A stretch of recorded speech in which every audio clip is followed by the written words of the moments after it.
So, gusto nyo may tumulong sa inyo? Yung bibigyan kayo ng pagkain, ulam masarap araw-araw? Ha? Gusto nyo? Sige, manawagan tayo. Ayesha, Kisha, Joy, gusto nyo yung may tutulong sa inyo, yung ibang tao, yung mapapanood yung video na to? Para tulungan kayo. Kasi wala kayong ulam, mo. Shasha!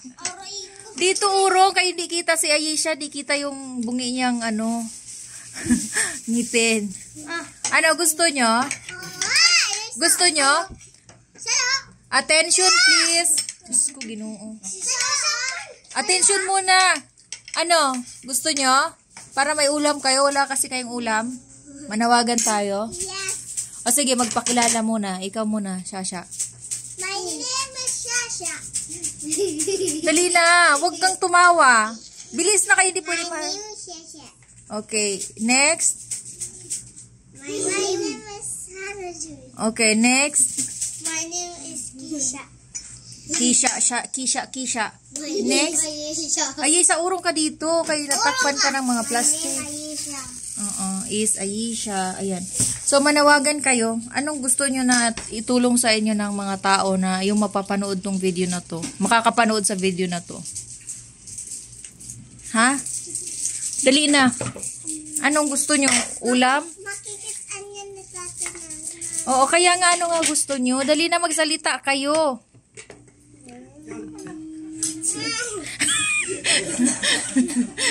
Di mo si lechon daw. Alika Arman, sama ka man. Kasing payat mo sila man. Oy, gulay daw. Ikaw, sa akin, carrot. Hindi ko makain carrot. Sa akin lang pako. Pako daw. Sa akin din pako. $20. So, yun ang hinihingi mo, Ayesha. Pako na gulay. Ikaw, Kisha, anong hinihingi mo? Ano na? Opo at kalabasa. Opo at kalabasa. Bahay kubo yan Sige, bigay ko na lang sa iyo yung bahay kubo na kanta. Okay. O, ikaw, Hana Joy. Sa akin lobo. Ha? Sa akin lobo. Lubo? Lobo. Opo din? O, ikaw, Shasha. Hotdog. Kailangan yung healthy. Kasi pag hindi healthy, Hotdog sa akin. hotdog daw. So, ako na magsalita. Ha? Yes.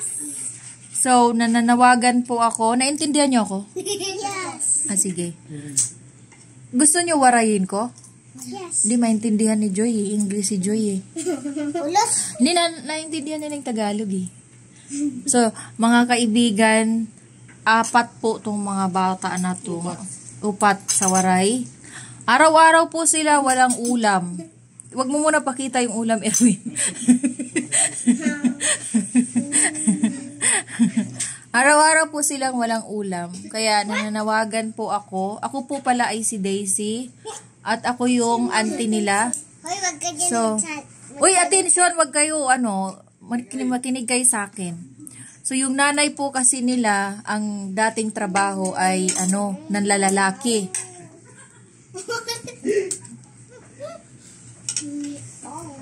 Bago mag-pandemic po.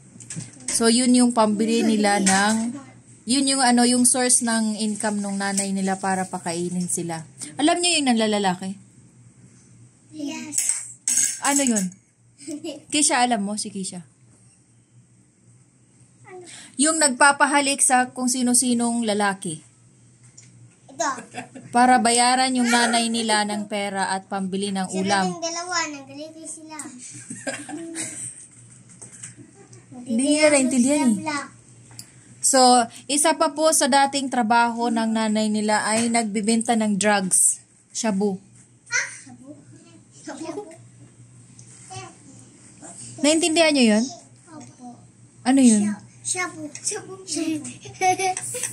Diyos ko, bad influence yata ako. Baka maano ako nito. Kaya nga, isa pa po sa trabaho ng nanay nila para mapakain sila ay naghuhubad sa mga bus. Pag sumasakay po sa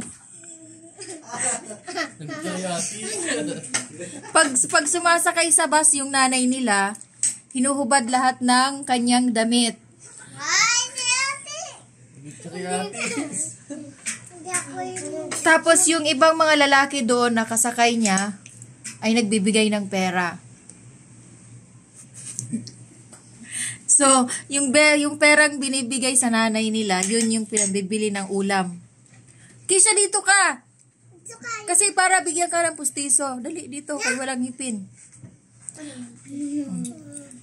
Isa pa po pala sa trabaho ng nanay nila, pag mayroon nakakasalubong yung nanay nila na lalaki, hinuhubaran.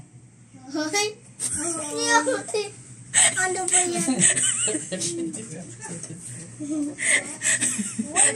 Si Kisha lang yung nakakaintindi. Saglit lang. So yan, kayo naman magsalita. Ako na lang lagi. Ano sasabihin nyo para bigyan kayo? Dali na. Dali na.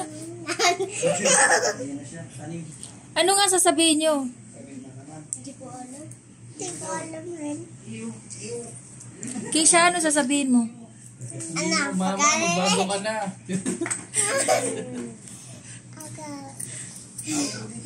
Wala, sorry po mga kaibigan. Si Kisha kasi 7 years old na yan.